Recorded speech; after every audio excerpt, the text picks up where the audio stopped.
Vamos a leer en la carta del apóstol Pablo a los Colosenses. En esta ocasión vamos a leer solamente 2 versículos en el capítulo 3. Una parte del 9, el 10 y el 11.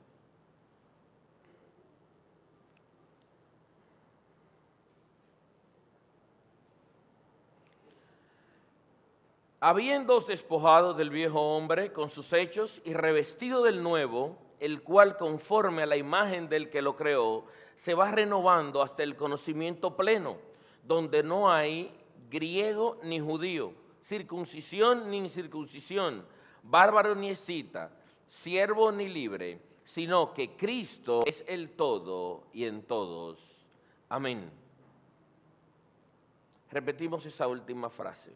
Sino que Cristo es el todo y en todos. Amén. Si juntamos un grupo de jóvenes y nos ponemos a hablar de, no sé, baloncesto, podríamos ocupar gran parte de la mañana hablando de que si LeBron James, que si Stephen Curry, que si Kevin Durant. Quizás si hablamos de las Olimpiadas, todos pudiéramos participar y hablar de qué tal Zacarías Bonat, todas las medallas que obtuvimos y cómo nos fue. Y ese sería un tema interesante de conversación, hablar de nuestros héroes, y pasaríamos tiempo hablando de esto de una manera interesada. En la mañana de hoy vamos otra vez a hablar en los Colosenses, y los Colosenses es la historia de Cristo y cómo el apóstol Pablo señala a un grupo de iglesias de una región de cómo Cristo hacía las cosas y cómo Cristo es suficiente. Por lo tanto, si vamos a titular la carta a los Colosenses de algún nombre, podemos usar cualquiera de los que le puso los comentaristas. Cristo el todo suficiente, solo Cristo, Cristo, la obra de Cristo. Y en la mañana de hoy también vamos a centrarnos en esto, en Cristo. Y habiendo pasado el capítulo 1, el capítulo 2, y yendo prácticamente a la mitad del capítulo 3, cuando el apóstol Pablo hace ese resumen precioso, inspirado por el Espíritu Santo, Cristo es todo en todos. Cristo. Y en esta ocasión vamos a dividirlo súper fácil para que nosotros podamos recordarlo y ver el mensaje de la palabra de Dios para nosotros. Primero, la nueva vida en Cristo. Segundo, el progreso de la vida de Cristo. El carácter universal de esta vida en Cristo. ¿Y quién es el autor de esta nueva vida? Que es Cristo. La salvación que nos fue dada a nosotros como creyentes conlleva una responsabilidad doble. Primero, en el sentido restrictivo que vimos la semana anterior, de que tenemos que despojarnos del viejo hombre, que tiene un estilo de vida pecaminoso, como vimos la semana pasada. Pero también estamos llamados a revestirnos de el nuevo hombre. ¿Y qué es esto? El viejo hombre, el nuevo hombre. Cuando el apóstol Pablo hace referencia a lo que es el viejo hombre, habla del hombre no regenerado, la anterior manera de vivir que heredamos desde Adán. Este hombre pecaminoso, corrupto y detestable, viciado conforme a los deseos engañosos. Desde el principio fuimos creados a imagen de Dios. Adán fue creado a imagen de Dios. Pero ¿qué pasó? La imagen de Dios fue desfigurada totalmente en el hombre. ¿Por qué? ¿Qué desfiguró la imagen de Dios en el hombre? El pecado. Y el pecado ha desfigurado de manera tal que podemos decir que lo que vemos hoy es un monstruo que nada tiene que ver con el plan divino original. Los creyentes, cuando somos unidos a Cristo, el Señor nos da una nueva vida y nos da un nuevo hombre. Y ese hombre, esa nueva vida que nos es dada al momento de la conversión, se nos es dada de manera adicional. No nos es arrancada la vieja naturaleza. No somos trasladados inmediatamente al cielo, sino que somos quedados aquí para glorificar a Cristo, pero tenemos que batallar porque aún tenemos en nosotros esta naturaleza pecaminosa. Lo podemos ilustrar de la siguiente manera. Un país grande va a una isla y se apodera del control, toma total control de la isla. Y tiene todo el dominio, el ejército, el senado, el estado, el comercio, todo. Pero esa pequeña isla tiene muchas cuevas entruncadas en toda su extensión, y los soldados del ejército derrotado están escondidos allí, ya vencidos y derrotados, y a manera de guerra de guerrillas se empiezan a dar muchos problemas a ese nuevo gobierno. Así, en la vida del creyente, el pecado ha sido derrotado, pero está ahí latente, escondido, al acecho, esperando destruirnos. El hombre regenerado representa a Cristo. El nuevo hombre es la nueva criatura que el apóstol Pablo menciona a lo largo de todas sus cartas, como 2 Corintios 5:17. Si alguno está en Cristo, así es. Entonces, el andar es diferente al mundo, anda en su amor, anda en la luz de la verdad de Dios, anda en sabiduría, ama la ley de Dios, ama a Cristo y procura su justicia. La palabra de Dios ve, la Biblia, a todos los hombres en dos figuras, en Adán y en Cristo. ¿Cómo así? La naturaleza heredada de Adán, que tenemos caída y pecaminosa, y la nueva naturaleza que es Cristo, que nos la confiere. Dice Matthew Henry y Guillermo Hendrickson, señalando a un puritano de la antigüedad: solo existen dos tipos de hombre ante los ojos de Dios, que son Adán y Jesucristo, y de los lomos de estos dos hombres se desprenden todo lo demás. Vamos a recordar la cita más clara en las Escrituras que nos habla de este tema. Vamos a ir allá a Romanos, capítulo 5, y vamos a recordar estos versículos. Romanos 5:10. Porque si siendo enemigos fuimos reconciliados con Dios por la muerte de su Hijo, mucho más, estando reconciliados, seremos salvos por su vida. Y no solo esto, sino que también nos gloriamos en Dios por el Señor nuestro Jesucristo, por quien hemos recibido ahora la reconciliación. El verso 12, el más popular. Por tanto, como el pecado entró en el mundo por un hombre y por el pecado la muerte, así la muerte pasó a todos los hombres por cuanto todos pecaron.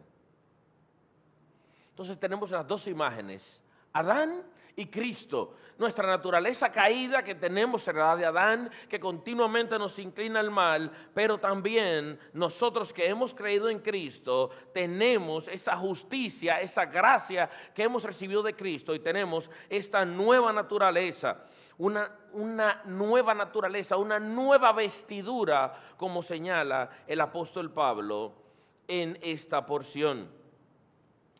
Es imposible crecer en la vida cristiana sin un claro concepto de tener esas dos naturalezas. Yo pensaba, cuando estudiaba esta porción, que todos estaban de acuerdo con este tema, pero no es así. Quizás renombrados autores que usted y yo leemos, de repente le dicen, no, que no tenemos, que no, que ya fue abolida, pero que la carne queda. No, hermano querido. Nos inclinamos por lo que piensa la inmensa mayoría y lo que hemos aprendido a lo largo de los años en las Escrituras. Tenemos esta naturaleza que está subyugada, que está vencida, pero que continuamente trata de salir. El Señor nos da, cuando creemos en Cristo, la nueva naturaleza, y con esa nueva naturaleza nos da un nuevo carácter. Y ese carácter nuevo del creyente no peca. Y vuelvo, el nuevo carácter del creyente no peca. El nuevo carácter del creyente no peca. Y usted dice, ¿y entonces por qué pecamos? Porque cuando pecamos no estamos actuando conforme a nuestra nueva naturaleza. No estamos actuando como Cristo, sino que estoy actuando según mi vieja naturaleza.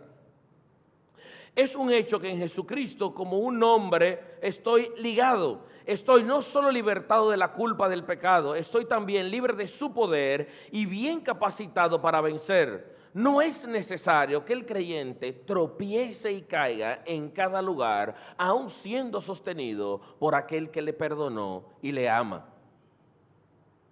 Cristo nos capacita para vivir la vida cristiana, nos da todas las herramientas, nos da su Santo Espíritu y nosotros, una vez unidos con Él, entonces tenemos que despojarnos del viejo hombre y vestirnos del nuevo.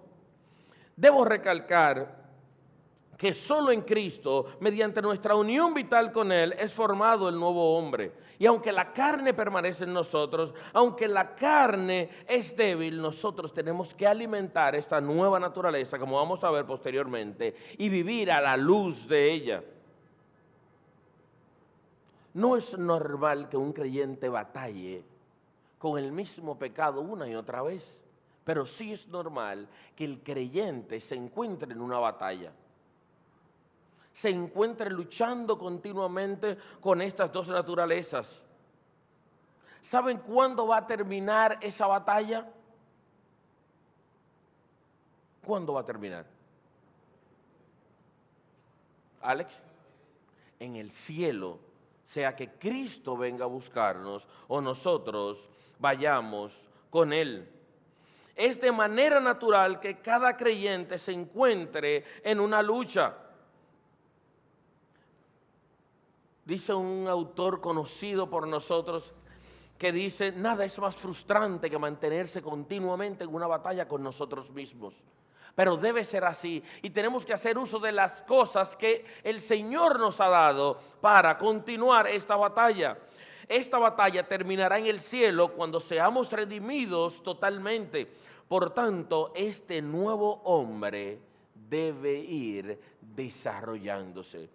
Y llegamos a la segunda parte. Tenemos una nueva vida en Cristo, pero esa vida que recibimos debe mantenerse en continuo crecimiento. Fíjense en la parte B del verso 10. El cual, conforme a la imagen del que lo creó, se va renovando hasta el conocimiento pleno. El cual, conforme a la imagen del que lo creó, se va renovando hasta el conocimiento pleno. Tener esta nueva naturaleza no implica que ya estamos a la estatura que vamos a llegar. No somos maduros espiritualmente. La carne deja ver los vestidos de la vieja naturaleza y continuamente nos provoca a caer a lo largo de nuestra vida.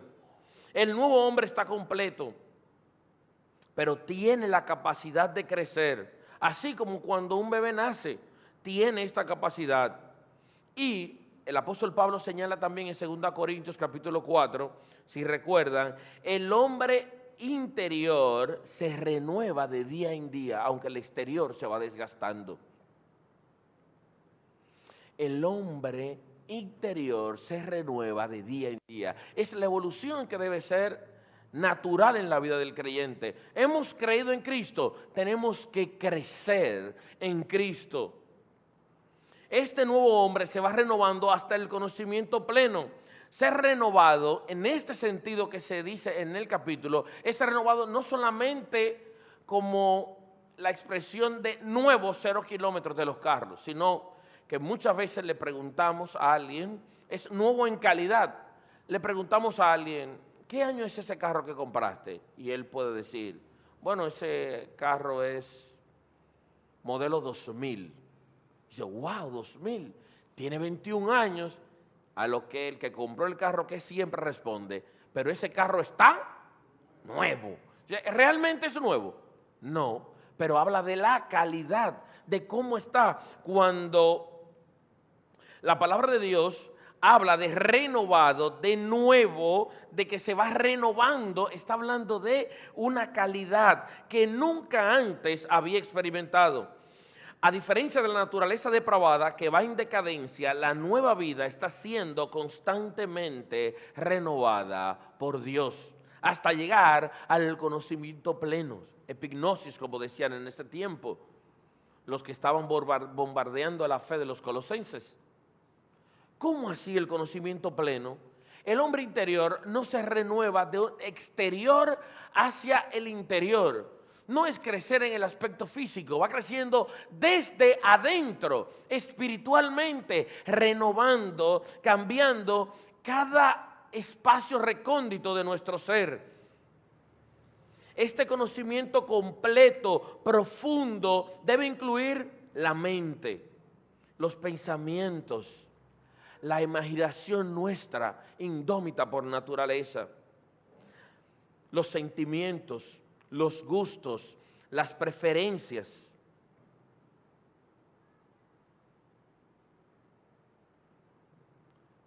¿Recuerdan ese versículo?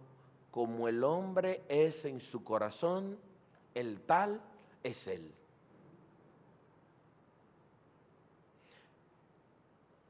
Los versículos que anteceden, que vimos las semanas anteriores, hablaban de los pecados de la carne, pecado sexual, de la mentira. Cuando está hablando de la renovación, fíjese que está hablando desde el concepto de la mente, las cosas que tiene que cambiar el creyente. ¿Qué ocupa tus pensamientos? ¿Cómo te imaginas? ¿Qué es lo que quisieras? ¿Realmente se está renovando tu mente y tu corazón? ¿O simplemente tu cuerpo está siguiendo a regañadientes las normas de una fe superficial? ¿O realmente estás creciendo en Cristo? ¿Cuál es el deseo de tu corazón? ¿Qué es eso sin lo cual no puedes vivir? Decíamos anteriormente. ¿Realmente tu matrimonio es feliz o vives añorando otra cosa? ¿Están tus pensamientos ordenados a la luz de la palabra de Dios? ¿Está mi imaginación? Cuando yo cierro los ojos, ¿qué es lo que pienso? ¿Qué es lo que deseo? ¿Realmente están sometidos a Cristo? ¿Realmente quiero llegar al conocimiento pleno, a la estatura de Cristo? Es tan difícil la batalla que tenemos, pero tenemos que poner todo empeño. ¿Y qué tenemos que hacer para librar esa batalla? Para cambiar nuestra mente, nuestros pensamientos, nuestros gustos, el deseo de nuestro corazón. Quizás somos superficiales. Un ejemplo trivial, a lo que yo todas las noches, cuando llego a mi casa, miro un carrito que tengo y lo veo y digo, ese carro yo no lo uso, yo lo voy a vender toda la noche. Toda la noche. Yo voy a vender ese carro. Eso de la boca para afuera. ¿Cómo yo sé que de la boca para afuera? Porque cuando le digo a mi esposa, digo, flaca, voy a vender ese carro. La flaca así, con cara de, ¿qué tú vas a vender ese carro? Ay, no le disparate, que tú no vas a vender nada. Cuando me levanto el otro día en la mañana, me lo encuentro lindo de nuevo, ay, yo no lo voy a vender. Yo no puedo con eso. Nosotros somos así muchas veces. Yo voy a dejar tal cosa, voy a quitar tal cosa, voy a dejar de hacer tal cosa, voy a enfocarme más en tal cosa, pero en realidad tu corazón no está inclinado a eso. Es solamente un mero decir, es un sentimiento vano, algo que realmente tú no vas a realizar. ¿Por qué? Porque no viene de adentro, no está guiado por Cristo y no viene a raíz de un conocimiento pleno. El proceso de renovación trae consigo un mayor conocimiento. Hendrickson lo ilustra, las aguas de la salvación. Dice, cuando el Señor te lleva por las aguas de la salvación, tú comienzas por los tobillos, vas profundizando a las rodillas, luego llega a tu pecho y finalmente cuando el Señor te sigue llevando a lo profundo, no puedes estar de ninguna otra forma que no sea nadando. ¿Por qué? Porque tenemos que continuar creciendo en Cristo. Recuerda cuando el apóstol Pablo señala a los romanos: no os conforméis a este siglo, sino transformaos por medio de la renovación de vuestro entendimiento desde adentro. La palabra de Dios es el alimento que hace posible el crecimiento del nuevo hombre. La rapidez o la lentitud con la que crezcamos espiritualmente es directamente proporcional a la cantidad de conocimiento que pongamos en práctica.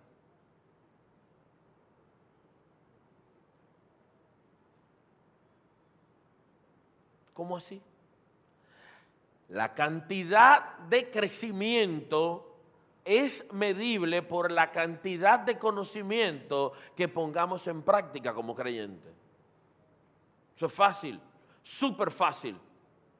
Los pediatras son enfermos con las medidas, enfermos a morir. Llega un niño y lo miden, tiene qué sé yo cuántos meses. Si tú le preguntas qué sé yo a Zaire, Elizabeth, le dice: ¿cuánto pesa? Dice: ¿cuántos años tiene? Tiene 8 meses. Normal para 8 meses tiene que pesar tanto.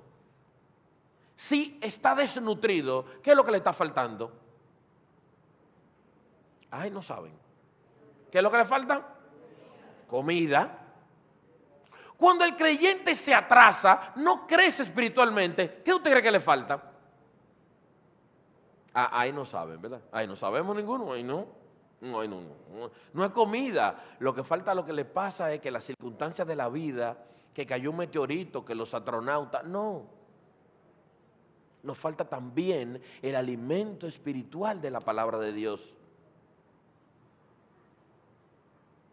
Muchos de nosotros, el único alimento espiritual que tenemos es el de los domingos. Come bien un día y nunca más, y orando al Señor que ese día coma bien. Tenemos que saber que el crecimiento espiritual va a ser directamente proporcional a la exposición que tengamos a Dios y su palabra y la práctica que pongamos en ella. Lamentablemente, hermanos, tenemos que nosotros mismos, usted y yo, hacer un mea culpa. Si no he crecido es porque no he dedicado tiempo al Señor y su palabra. La meta del conocimiento del creyente es ser a la imagen de aquel que le creó, que le dio esa nueva vida. Él nos dice: y así como hemos traído la imagen del terrenal, también tenemos la imagen del celestial, del hombre celestial. El plan de Dios es hacer que los creyentes lleguemos a ser como Jesucristo. Él es el patrón o la medida y meta de nuestra transformación. Nosotros tenemos que recordar que el nuevo hombre necesita estar en continuo crecimiento, progresando hacia la semejanza de Cristo, sea que nosotros muramos o sea que el Señor vuelva. Recordamos la frase, el versículo del apóstol Juan: amados, ahora somos hijos de Dios y aún no se ha manifestado lo que hemos de ser, pero sabemos que cuando Él se manifieste, seremos semejantes a Él, porque le veremos tal como Él es. Esa gloriosa transformación que recibimos en Cristo, esa nueva naturaleza, ese nuevo hombre, que debemos crecer posteriormente en Cristo, no tiene límites de ninguna raza, de sexo, de nada. No tiene límites de ninguna índole. Esa transformación puede ser provocada por Cristo en cualquier persona. Y de ahí vemos el carácter universal de esta nueva vida en Cristo. ¿Cómo así? Verso 11. Donde no hay griego ni judío, circuncisión ni incircuncisión, bárbaro ni escita, siervo ni libre, sino que Cristo es el todo y en todos. De este verso tenemos dos enseñanzas que podemos extraer. La primera, para nosotros, la iglesia de Cristo. La vida resucitada tiene cosas para nosotros, consecuencias, resultados, competencias. De la misma manera que los creyentes nos despojamos de los hábitos del viejo hombre, la iglesia se despoja de las antiguas barreras que separaban a las personas. En la iglesia no hay lugar para barreras raciales, ni pretensiones sociales, ni culturales. Dios ha unido a todos los creyentes en Cristo. Esta fue una revelación increíble y asombrosa a los ojos del mundo del primer siglo. Las barreras sociales, religiosas, culturales separaban a las personas, estaban arraigadas íntimamente y fueron derribadas por el cristianismo, por haber creído en Cristo. En esta, la iglesia de Cristo, tampoco debe haber ninguna barrera, ninguna diferencia entre unos y otros. Ni el griego ni el judío, señala el apóstol Pablo, ni el que estaba bajo la circuncisión ni el que no. Nadie estaba separado. Eran completamente extraños entre sí. En ese tiempo, ustedes saben que los judíos ni siquiera le compraban carne en la carnicería de alguien que no fuera judío. La diferencia era abismal. Ni el judío quería saber del que no era judío, pero aquel que era gentil tampoco quería saber del judío. No podían coexistir en ningún lugar, pero Cristo con su evangelio rompió esas barreras. Ni judíos, ni gentiles, ni circuncisión, ni incircuncisión. ¿Recuerdan la carta gemela de Colosenses, Efesios, donde el apóstol Pablo dice: pero ahora en Cristo Jesús, vosotros que en otro tiempo estabais lejos, habéis sido hechos cercanos por la sangre de Cristo?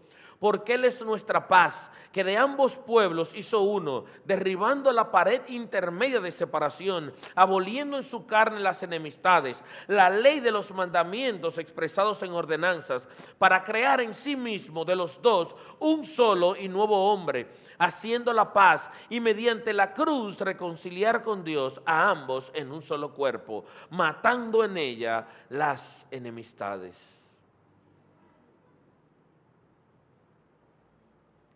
El término bárbaro que se menciona aquí es un término despectivo que usaban los griegos. Usted sabe que los griegos conquistaron el mundo culturalmente, aunque después de que el imperio griego pasó, vinieron los romanos estaban culturalmente, o sea, hacían las cosas que hacían los griegos. Entonces, los griegos en ese aspecto eran los más cultos, los más versados, los que sabían. Y en ese tiempo donde se enarbolaba la bandera del conocimiento, lo que sabían eran los griegos. Y le pusieron un término como gago a esa gente que era inculta y le pusieron bárbaros. Era como bar, como que no podía hablar. Y dentro de los bárbaros había un grupo que eran los escitas, que era de lo peor. Que para ilustrarle, dice Hendrickson, que ellos se bebían la sangre del primero que mataban en la batalla y que con lo que mataban hacían taza con los cráneos para beber en ella, y la servilleta era con los cabellos. ¿Y sabe lo que dice el apóstol? En Cristo no hay ni bárbaro ni escita, no hay nada. En Cristo todos somos uno. Todos somos uno, aunque eran odiados y temidos, aunque era un pueblo belicoso, aunque eran enemigos unos y otros, aunque uno era esclavo. Usted sabe que el esclavo era considerado como un objeto que no tenía derecho de nada, era un instrumento vivo, una pinza, era una plana, un alicate, un destornillador, así se trataban los esclavos. El apóstol Pablo dice: en Cristo no hay ni esclavo ni libre. La máxima expresión de esa unión fue que resonó mucho en el mundo antiguo. Para allá, para el 202, Perpetua se llamaba, de clase noble alta, y una niña llamada Felicitas. Fueron las dos llevadas a la muerte por creer en Cristo. Y ustedes saben que en el Coliseo se le echaban a las fieras. Y esa esclava y esa noble se agarraron de la mano y murieron abrazadas creyendo en Cristo. Esta es la iglesia de Cristo. Y nosotros sabemos que Dios derribó todas las barreras. Nosotros también tenemos que ser así de unidos. El creyente no es que sea exactamente igual, gemelo del otro. Es unido, no enorme, pero esas diferencias son nada, porque estamos en Cristo. El que tiene, comparte con el que no tiene. La empatía es la bandera que debe ondear en la iglesia de Cristo. Sentir como el otro siente. Ser un ambiente de recepción, de paz, de tranquilidad. Cuando el mundo convulsiona, cuando el país se torna una locura, cuando se normaliza la consulta psiquiátrica, que todo el mundo tiene problema mental, que todo el mundo tiene problemas psicológicos, cuando una de las principales atletas de Estados Unidos se retira de las Olimpiadas porque tiene problemas en su mente y su corazón, que no puede, que la mente que no le da, y todo el mundo la aplaude, la iglesia tiene que erigirse como un estandarte, como un castillo, como un fuerte, como una ciudad de refugio, un lugar de paz. Necesariamente tengo que leer la anécdota quizás un poco gastada que hace Chuck Swindoll y una comparación que si no la hace Swindoll, todo el mundo fuera molesta, pero como es Swindoll, o sea, me marcó y quiero que ustedes también la tengan. Él hace la anécdota de uno de los peores capitanes suyos cuando él estaba en la marina y dice, se convirtió y se lo encuentra ese capitán y le dice, un hombre que era súper impío, así, malo, y le dice, ¿qué es lo que más extrañas de tu pasada vida? Y él le dice, no extraño casi nada, lo único que extraño es bar, les leo. Chuck, lo que todavía echo de menos es la camaradería que tenía con los chicos en el bar. No la noto entre los creyentes que he conocido. Ya no encuentro un sitio para admitir mis faltas y charlar de mis dificultades. Un sitio donde nadie me predique, me frunza las cejas, me cita un versículo o me ponga en evidencia. El ambiente que ofrece el bar del barrio es una alternativa atractiva para la iglesia. Es una imitación vil, pero se sirve licor en vez de gracia, escape en vez de realidad, pero allí se encuentra camaradería, aceptación indiscriminada, relajada y democrática. Les puedes contar tus secretos y normalmente no van a ser delatados. Tiene éxito no porque los dueños sean alcohólicos, sino porque tenemos el deseo, dado por Dios, de conocer y ser conocido, de amar y ser amado. Por eso buscamos estas cosas por el precio de unas cuantas cervezas. Antes de que me cuelguen por comparar la iglesia de Cristo con un bar, 3 preguntas. Si descubrieras que tu esposa o esposo te ha sido infiel, ¿a quién se lo contarías? Si en la biopsia te detectan un cáncer maligno, ¿a quién acudirías? Si te sientes solo, ¿a quién acudes? La iglesia de Cristo debe erigirse como ese lugar de refugio para todos aquellos. Primero para nosotros los creyentes y después para aquellos que no conocen a Cristo. Porque en Cristo todas estas barreras fueron destruidas. Es incorrecto basar cualquier relación que entre creyentes que no sea a través de esta nueva vida en Cristo. La segunda lección que aprendemos es para ti que no has creído en Cristo, que no tienes su nueva naturaleza, que no has nacido de nuevo. El Señor nuestro no conoce límites. La salvación del Señor es para todos. No importa el concepto que tengas de ti ni que tengan de ti, no importa cómo entiendas. El Señor murió por ti, fue a la cruz, tomó tu lugar para que tú no seas castigado por el pecado, pero resucitó al tercer día y ahora está vivo y quiere perdonarte y darte su nueva vida, ayudarte a crecer. El Señor te ofrece la libertad. En Cristo hay libertad, en Cristo hay perdón. En último lugar, Cristo es el autor de la nueva vida. Cristo es el todo en todos. Lo único que cuenta es Él. Lo único que cuenta es Cristo, el todo suficiente Señor y Salvador. su morada por el Espíritu en todos los creyentes, no importa el trasfondo social, ni racial, ni de género, ni cultural, nada. Él garantiza la creación de un nuevo hombre y una gradual perfección para todos nosotros. Este nuevo hombre que está siendo renovado hasta un conocimiento pleno en conformidad de aquel que lo creó.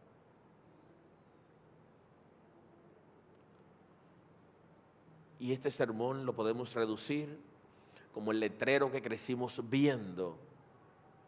Cristo es la respuesta. Cristo es la solución. Cristo es el secreto. Cristo es la meta. La solución es Cristo. El norte es Cristo. El fin de nuestra redención es ser como Cristo. El fin de la iglesia es ser como Cristo. Gracias, Señor, por tu palabra. Y gracias, Señor, por Cristo. Gracias por la salvación tan grande que nos ha hecho partícipes y que no merecemos de ninguna manera. Gracias por su sangre que fue derramada en la cruz. Y gracias que por Cristo tenemos esta nueva vida, Señor. Gracias. Gracias, Cristo. Gracias porque nos hiciste uno. Nos diste esta iglesia amada, que nos sirve, Señor, como fuerte para sostenernos unos a otros, porque estamos unidos en ti, Señor. Gracias por tu bondad inmerecida para con nosotros. Y gracias por tu palabra que nos muestra a Cristo. Gracias, Señor. Te rogamos que nos ayudes a crecer, que nos ayudes a madurar, para ser como tú eres, Padre Celestial. Danos las fuerzas, Señor, y cuando nuestro corazón pecaminoso se incline a apartarse de ti, tú nos guíes, Señor, con mano paterna, como siempre, Padre Celestial. Gracias, Señor, gracias. Estamos ante tu presencia por Cristo Jesús. Amén y amén.